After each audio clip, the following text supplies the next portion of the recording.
Hi everyone, welcome to Achievers Academy. कैसे हो आप सब? जो कल टॉपिक कवर किया था उसमें हमने देखा कि किस तरह से रिएक्शंस होती हैं और किस तरह से उनके इफ़ेक्ट्स होते हैं, क्या क्या चेंजेस आते हैं आफ्टर द रिएक्शन, जो हमारा कंटेंट है उसमें, ये जो मिक्सचर उसमें। तो अब हम आज देखेंगे कि बेसिकली केमिकल इक्वेशन क्या है, इनको हमें बैलेंस कैसे करना है। ठीक है, तो आज हम देखते हैं बैलेंस करने का तरीका, रिएक्शंस को कैसे बैलेंस करते हैं। तो इस वीडियो में हम लोग यही करने वाले हैं।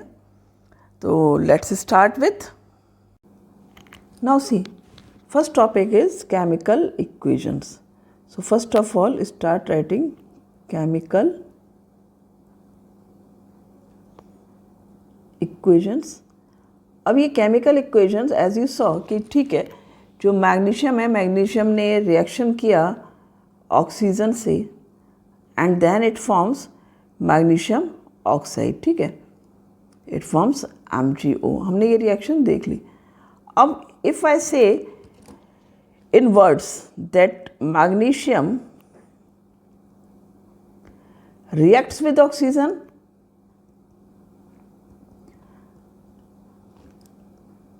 to form magnesium oxide,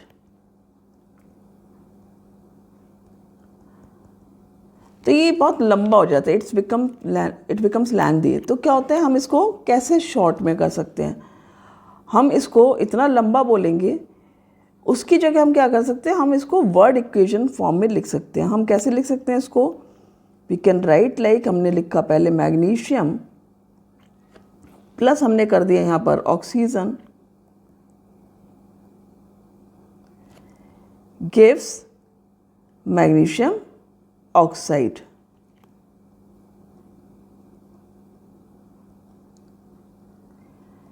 ये हो गया हमारा। हमने ठीक है, इसको हमने वर्ड्स में इस तरह से करके हमने लिख लिया। लेकिन ये और भी अच्छा हो जाए यदि हम इसको वर्ड्स की जगह पर हम इसको किसी और फॉर्म में लिखें, जिससे कि हमें और भी ज़्यादा इजी हो जाए। तो ये हमारा क्या कहलाता है? ये हमारा कहलाता है word equation. What it is called? Word equation. ठीक है, तो यदि आपसे पूछा जाता है what is word equation, when we write the reactants and products in words, it is called word equation, simple. अब इसमें देखो कुछ टर्म्स हैं जो तुम्हें याद रखने हैं, पता भी है ऑलरेडी तुमको, you know this that suppose जो राइट साइड लेफ्ट साइड है, ठीक है ना, left side means these are called reactants, और right side are what? Right side, these are the products. इनको हमने क्या बोला? Products. इनको बोला हमने these are the magnesium oxide is product and magnesium and oxygen, these are the reactants. और left side को हम क्या कह सकते हैं? हम लिख सकते हैं इसको LHS, जैसे कि आप अपना मैथ्स में भी लिखते हो। इसको हम इसी तरह से लिख सकते हैं RHS।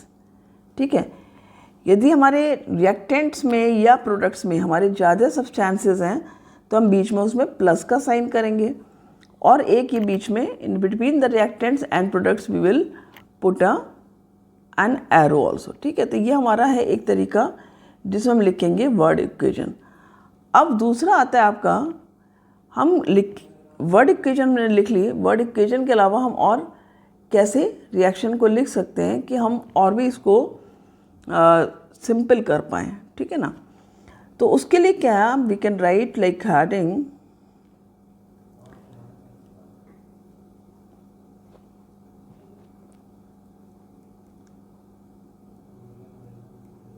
Writing a chemical equation.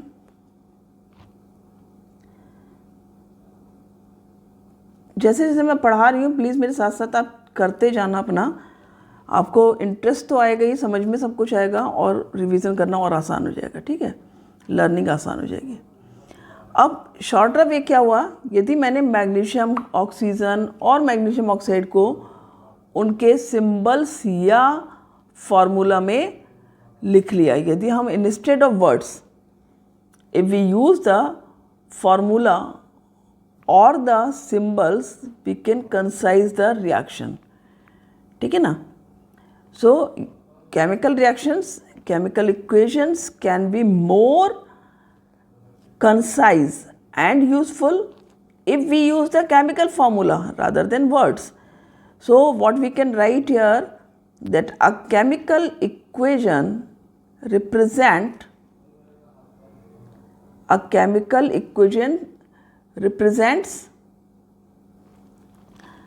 a chemical reaction.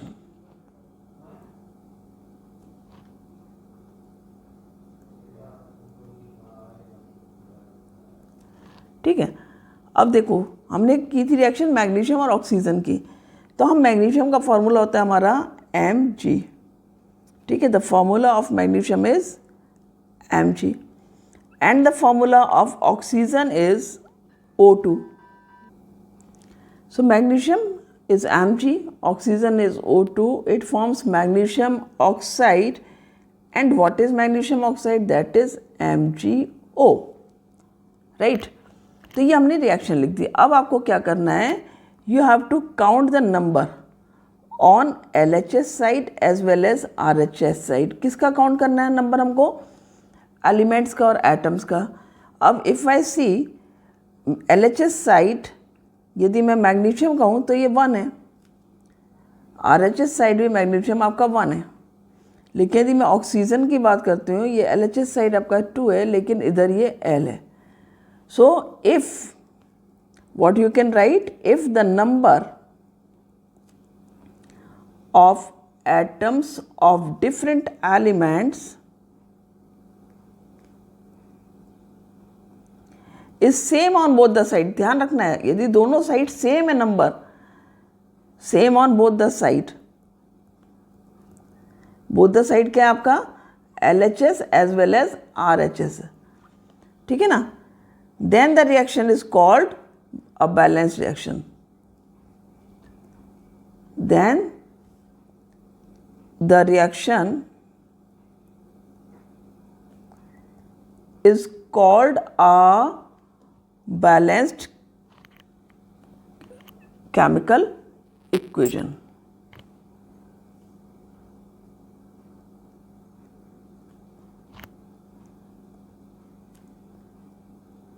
तो ये हो गया आपका बैलेंस्ड केमिकल इक्वेशन की. आप डेफिनेशन भी लर्न कर सकते हो इस तरह से. दूसरा क्या है, अब ये केस जो हमारा जो फर्स्ट केस है, ये क्या है, ये रिएक्शन जब हमने बैलेंस्ड नहीं किया, so if the reaction is unbalanced, what we can write here, if the number of atoms is not same on both the sides. ठीक है,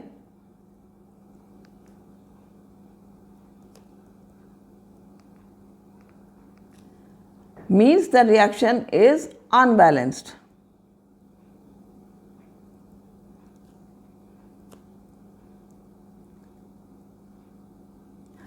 Such an equation is called a skeletal reaction equation, skeletal chemical equation. तो ये आपको दोनों चीज़ें याद रखनी है कि कब ये हमको बैलेंस रिएक्शन है, कब हमारी ये स्केलेटल केमिकल इक्वेशन बन जाती है. ये दोनों डेफिनेशन हो गई आपकी. अब बात ये है कि क्या आपको बैलेंस्ड केमिकल रिएक्शन ही लिखनी है, बैलेंस्ड केमिकल इक्वेशन ही लिखनी है, और लिखनी है तो क्यों केवल बैलेंस्ड केमिकल इक्वेशन ही लिखनी है आपको? ठीक है ना. सो बैलेंस्ड केमिकल इक्वेशन क्या है, ये तो हमने देख लिया कि number of atoms is same on both the side, LHS side भी और RHS साइड भी. But the question is why to balance a chemical reaction. हम बैलेंस क्यों करते हैं रिएक्शन को? देखो, इसके लिए हमने क्या था, क्लास 9th में एक लॉ पढ़ा था, that was the law of conservation of mass. ठीक है ना.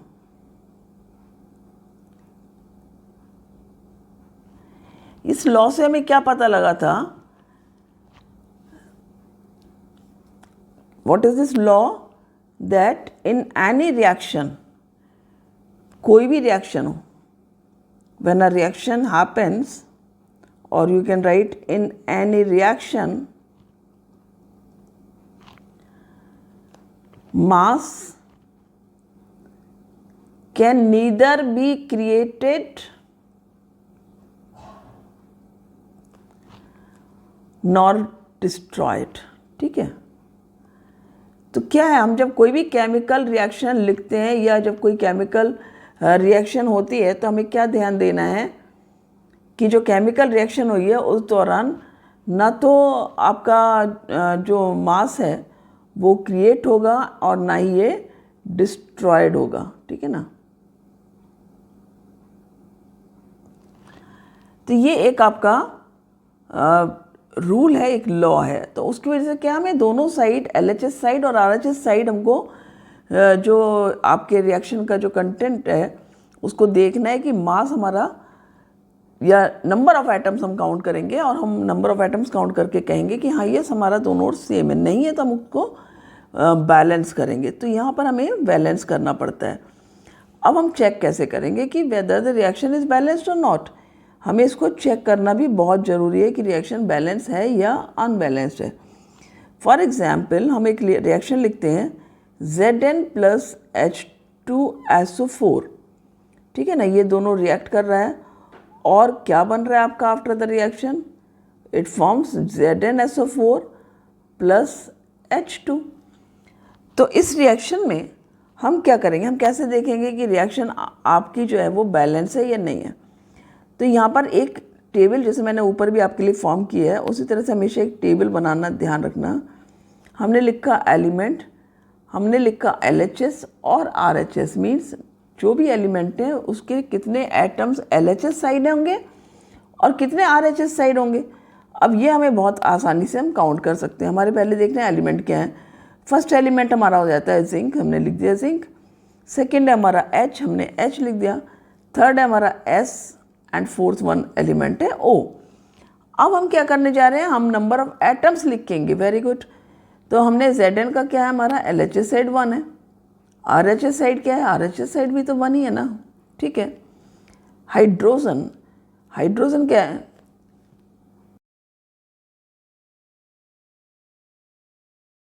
हाइड्रोजन LHS साइड 2 है। देखो यहाँ पर 2 एटम्स हैं, यहाँ पर भी तो 2 हैं, हो गया। Very good. अब S, सल्फर पे आते हैं। Sulphur is 1 on LHS side, simple, 1 is on RHS side also. O is 4 on LHS side and the same 4 on RHS side। तो ये तो हमारी रिएक्शन बैलेंस्ड है, ऑलरेडी ये रिएक्शन हमारी बैलेंस्ड है। तो कभी कभी क्या होता है, आपकी रिएक्शंस बैलेंस्ड होती हैं, लेकिन most of the times we have to balance the chemical equation. So यहाँ पर हम लिखेंगे how to balance a chemical equation. ठीक है, अब हम देखेंगे इसका क्या प्रोसीजर है। There are some steps for doing it and these steps you have to understand well. बहुत अच्छे से ध्यान से देखना है, बहुत ध्यान से इसको करना है। So how to balance a chemical equation. ठीक है, अब देखो यहाँ पर क्या हमारा, हमने इक्वेशन में एक इक्वेशन हम लिख सकते हैं यहाँ पर, that is Fe plus H2O gives Fe3O4 plus H2। ठीक है, ये हमारा LHS साइड है एंड ये हमारा क्या है, RHS साइड है। क्लियर। अब हमने क्या करना है यहाँ पर, देखो हमने फिर से वही प्रोसेस करनी है एलिमेंट, बट यस यहाँ पर क्या है, आपको अभी पहले सीखना है कि किस तरह से हमें करना है। जब आप एक बार सीख लोगे और प्रैक्टिस में आ जाओगे तब आप उसी तरह कर सकते हो। लेकिन अभी यहाँ पर क्या है, you have to follow some steps here. तो फर्स्ट स्टेप आपको क्या फॉलो करना है, देखो यहाँ पर फर्स्ट स्टेप क्या हो जाएगा आपका, क्योंकि ये आपका 10th क्लास स्टार्ट हो रहा है, आप कैसे रिएक्शन को बैलेंस करना है, आपने फार्मूला कैसे फॉर्म करना है 9th में सीखा था, लेकिन रिएक्शन कैसे बैलेंस करना है आप फॉर द फर्स्ट टाइम करने वाले हो। तो इसमें आपने क्या किया, फर्स्ट स्टेप में क्या किया, सबसे पहले तो आप बॉक्सेस बना लोगे। बॉक्सेस बनाने का रीज़न क्या है, देखो मैं बताती हूँ तुम्हें। बॉक्सेस इसलिए बनाने हैं क्योंकि अंदर जो फॉर्मूला है, जब भी ध्यान रखना, जब भी आप कोई चेंजेस करोगे बैलेंसिंग के दौरान, आपको फॉर्मूले में कोई चेंज नहीं करना है। तो उस रीज़न से क्या है, आपको यहाँ पर बॉक्सेस बनाने हैं। ठीक है, जैसे देख रहे हो मैंने बॉक्सेस बनाए। ऐसे ही बॉक्सेस आपको बना लेने हैं, ठीक है।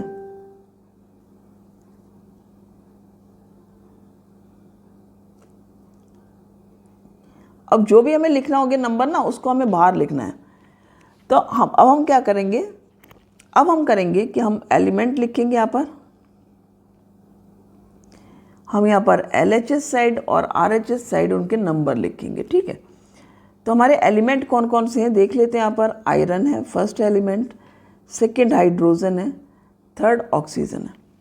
और जब भी रिएक्शन को बैलेंस करोगे ध्यान रखना कि जहाँ पर ज़्यादा डिफरेंस है नंबर का वहाँ से स्टार्ट करोगे, ठीक है।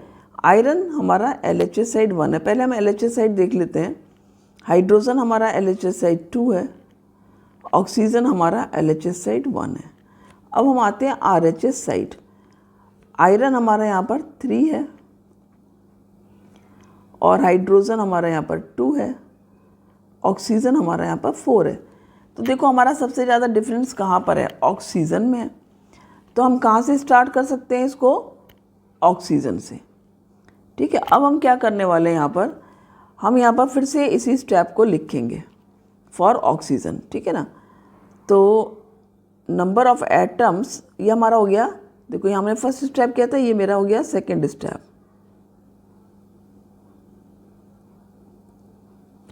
ठीक है। अब हम करने वाले हैं थर्ड स्टेप।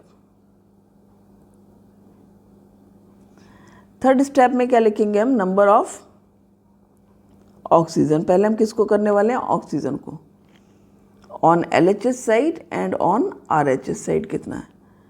यहाँ पर क्या है, ऑक्सीजन हमने लिखा, LHS साइड ऑक्सीजन है 1 एंड RHS साइड ऑक्सीजन है 4। क्लियर। अब हमारी रिएक्शन कहते हैं, हम एक बार रिएक्शन भी यहाँ पर लिख ही लेते हैं, ठीक है। तो हमने यहाँ पर रिएक्शन लिख ली, Fe plus H2O gives FeSO, sorry again I am saying wrong, sorry, Fe3O4 plus H2, ठीक है। और ये बॉक्स हमें बनाना ही है, जैसे हमने कह रखा है कि बॉक्स बनने हैं। जब भी आप लिखोगे इसको दोबारा भी, तो अपना इससे क्या होगा ना, याद रहेगा तुम्हें कि हमें इसके अंदर कुछ नहीं करना है, ठीक है। ये हमने इसका बॉक्स बना दिया। अब मैंने क्या किया, देखो यहाँ पर 4 है ना, यहाँ तो हमारा 4 है, यहाँ हमें 4 बनाना है, राइट। तो यहाँ 4 बनाने के लिए यदि मैं इसको मल्टीप्लाई कर दूँ बाय 4 तो इजीली ये 4 हो जाएगा। और इस तरह से क्या, दोनों साइड ये 4 हो गया। तो हमने कोई दिक्कत नहीं है, हमने यहाँ पर 4 लिख दिया, ठीक है। अब हमारा क्या हुआ, ऑक्सीजन तो हो गया। ऑक्सीजन के बाद नेक्स्ट एलिमेंट जिसमें डिफरेंस है वो है हमारा आयरन, ठीक है ना। अब आयरन के लिए हम करना है, तो फोर्थ स्टेप हो गया हमारा ये, नंबर ऑफ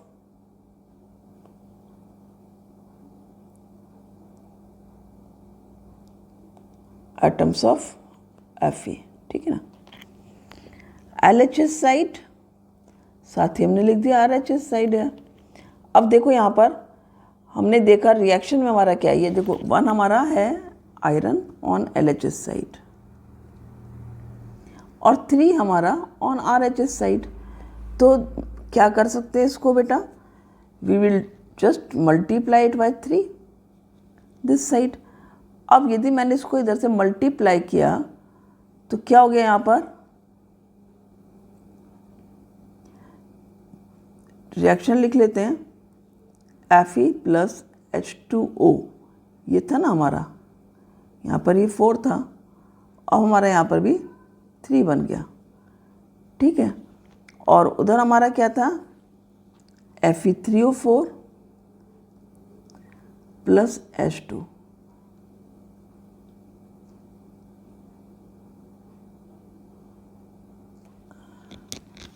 क्लियर। तो ये हमारा इस तरह से हमारा आयरन भी हो गया, हमारा Fe भी हो गया, सॉरी आयरन भी हो गया और ऑक्सीजन भी हो गया। अब हम करने वाले हैं फिफ्थ स्टेप। फिफ्थ स्टेप में हम करने वाले हैं हाइड्रोजन। एक और चीज़ का ध्यान रखना, जब हम यहाँ पर चेंज करेंगे किसी भी कंपाउंड में तो उसमें जो दूसरा है उसमें भी चेंज होगा। तो यहाँ पर मैं अब ये रिएक्शन लिखती हूँ। पहले हम लिखते हैं number of atoms of hydrogens.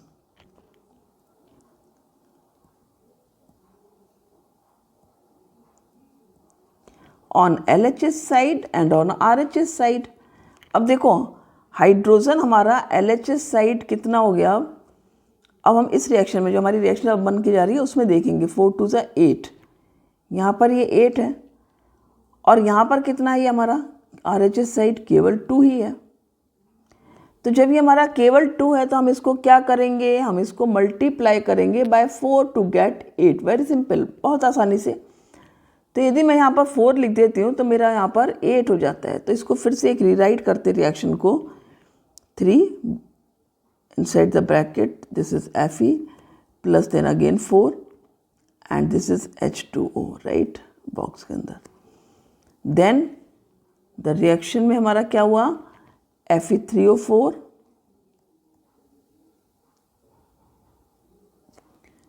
Plus, अब हमने हाइड्रोजन का किया है, हाइड्रोजन कितने से मल्टीप्लाई किया है, 4 से, सो 4H2। ये हमारी रिएक्शन जो है वो लगभग बैलेंस हो गई है। अब जो ये हमारी बैलेंस रिएक्शन है इसमें हमने क्या करना है, देखो 5th स्टेप हमारा हो गया था, 6th स्टेप में हम इसको एक फाइनल रिएक्शन को लिखेंगे। एक नज़र यहाँ पर मार लेते हैं, हम देखते हैं 3Fe है, ठीक है, करेक्ट है, हेयर भी 3Fe है, हेयर 4 to the 8H है, here again 4 to the 8H है, and O here if we see this is 4, here also it is 4। तो हमारी रिएक्शन देखा जाए तो अब बैलेंस हो चुकी है। तो इस बैलेंस रिएक्शन को हम क्या करेंगे, will write the 6th step, and in this step what we are going to do, will write the equation 3Fe plus 4H2O gives what it is, Fe3O4 plus H2। तो हम reaction को इस तरह बहुत ही इजीली बैलेंस करेंगे। अब देखो अभी आपका क्लास स्टार्ट हुआ है तो अपनी फाउंडेशन को स्ट्रॉन्ग करने के लिए ऐसे स्टेप बाय स्टेप इसको करना, क्योंकि ये बहुत इम्पॉर्टेंट है। जब तक आप स्टेप बाय स्टेप नहीं करोगे आप नहीं कर पाओगे इसको, फिर गलतियाँ होंगी, उससे कोई फ़ायदा नहीं है एरर्स होने से। और ये जो हमने मेथड किया, इस मेथड को हम क्या बोलते हैं, हिट एंड ट्रायल मेथड। हमने जिस मेथड से इसको किया है that is called hit and trial method. क्योंकि हम क्या कर रहे हैं, हम देखते जा रहे हैं कि अच्छा हमारा कितने नंबर हम लिखेंगे तो हमारा रिएक्शन जो है वो बैलेंस हो जाएगा।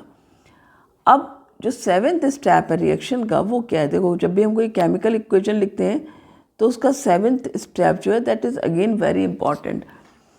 देखो हमारा जो इक्वेशन होती है केमिकल इक्वेशन कुछ इस तरह से कंसाइज होना चाहिए कि it should give all the information what is happening during the reaction. तो हमें रिएक्शन तो पता लग रही है कि क्या रिएक्शन हो रही है, लेकिन इसके अलावा किन कंडीशंस में रिएक्शन हो रही है ये नहीं पता चल रहा। यदि हम इस रिएक्शन को देखें, हमें नहीं पता क्या इसमें सॉलिड है, क्या लिक्विड है, क्या गैस है, कोई क्या स्टेट है किसी भी कंपाउंड की, हमें नहीं पता ये एलिमेंट की। सेकेंडली टेम्परेचर प्रेशर का भी रोल होता है आपकी रिएक्शंस में, और भी कुछ सब्सटेंसेस हैं जिनका रोल होता है, बट हमारे को नहीं पता, इसमें कुछ भी इंफॉर्मेशन नहीं है। तो ये हमारा है 7th step, that is writing symbols of the physical state. इसको हम क्या नाम दे सकते हैं, writing symbols of physical state. अब हमें क्या करना है, यहाँ पर देखो हमें जो हमारी फिजिकल स्टेट्स हैं इसमें रिएक्शन में कंपाउंड्स की वो नोट करना है। अब यदि मैं रिएक्शन लिखूँ, यहाँ पर मैंने लिखा 3Fe plus 4H2O gives Fe3O4 plus 4H2। तो अभी हमें नहीं पता इसमें क्या सॉलिड है, गैस है, लिक्विड है, यही स्टेट्स होती हैं। तो देखो यहाँ पर आयरन हमने क्या लिया, सॉलिड दिया, इसको हमने ऐसे शो करना है। ये आयरन स्टीम से रिएक्शन कर रहा है, it's not reacting with water, it is reacting with the gases state of water. तो हम इसको गैस से इंडिकेट करेंगे। इन द सेम वे जो हमारा Fe3O4 फेरिक आयरन 2,3 ऑक्साइड बना है, this is again a solid and hydrogen which is evolving air that is again a gas. तो हमने इसको गैस कर दिया। तो हमारे यहाँ पर क्या हमने देखा कि हम स्टेट्स को किस तरह से सिंबल करेंगे, like if it is a solid, if it is a liquid, if it is a gas और if it is a aqueous solution. देखो हमारा जो सॉलिड है, ठीक है ना, सॉलिड को हम क्या करेंगे, हम लिखेंगे S। तो सॉलिड में हमने क्या लिखना है, सिंपल S। लिक्विड के लिए L, गैस के लिए हमें G लिख देना है, एक्वस सॉल्यूशन के लिए AQ लिख देना है। एक्वस सॉल्यूशन का मीन्स होता है सॉल्यूशन इन वाटर। कोई भी solution in water if it is made it is known as aqueous solution, simple. इसके अलावा अब ये तो हमने लिख लिया फिजिकल स्टेट। इसके अलावा क्या होता है, हमारे पास दो और चीज़ें होती हैं जो हम मेंशन कर सकते हैं, टेम्परेचर, हम प्रेशर भी लिख सकते हैं। हमें पता होगा यदि कि क्या प्रेशर किस under which pressure the reaction happens, तो we will mention pressure also यदि। एंड एक और चीज़ होती है जो कैटालिस्ट होता है। कैटालिस्ट क्या होता है, कैटालिस्ट बेसिकली सब्सटेंसेस होते हैं। ये सब्सटेंसेस क्या करते हैं, enhances the rate of reaction. कोई भी रिएक्शन यदि स्लो हो रही है तो हम उसमें कुछ कैटलिस्ट मिला सकते हैं और जिसकी वजह से रिएक्शन जो है वो तेज हो सकती है, ठीक है।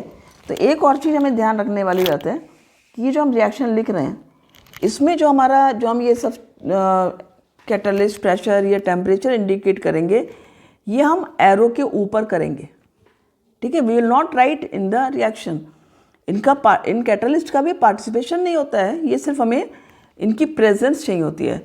तो फॉर एग्जाम्पल हम रिएक्शन को कैसे लिख सकते हैं, मैं यहाँ पर तुमको लिख कर दिखा रही हूँ रिएक्शन। जैसे मान लो एक रिएक्शन मैंने लिखी, कार्बन मोनोऑक्साइड ये गैसेस स्टेट में है और ये रिएक्शन कर रही है। इसको मैं स्टेट को दूसरे कलर से शो कर दूंगी, तुम्हें क्लियर हो जाएगा, ठीक है ना। तो कार्बन मोनोऑक्साइड है, ये आपका हाइड्रोजन से रिएक्शन कर रही है। सपोज 2H2 लिख दिया मैंने यहाँ पर, थोड़ा सा स्पेस छोड़ दे रही है यहाँ पर। और जो आपका फॉर्म हो रहा है वो हो रहा है आपका CH3OH, that is the ethyl alcohol. अब देखो इनके हम स्टेट्स और क्या कंडीशंस में रिएक्शन हुई है। कार्बन मोनोऑक्साइड यहाँ पर क्या है, गैस है। हाइड्रोजन भी क्या है, यहाँ पर गैस है। लेकिन जो हमारा ethyl alcohol methyl alcohol, it is methyl alcohol, so it is liquid, ठीक है ना। अब यहाँ पर क्या है, ये प्रेशर है 340 एटमॉस्फेरिक प्रेशर। तो इसको भी मैंने यहाँ पर एरो के ऊपर लिख दिया। एक और रिएक्शन हम लिख के देख सकते हैं। ये रिएक्शन है आपकी फोटोसिंथेसिस की रिएक्शन, ठीक है। फोटोसिंथेसिस रिएक्शन आपको पता ही है क्या होती है, कार्बन डाइऑक्साइड और वाटर। मैं डायरेक्ट रिएक्शन लिख रही हूँ, बैलेंस नहीं कर रही हूँ अभी, आपको दिखा दूंगी किस तरह से बैलेंस हुई है फिर रिएक्शन, ठीक है।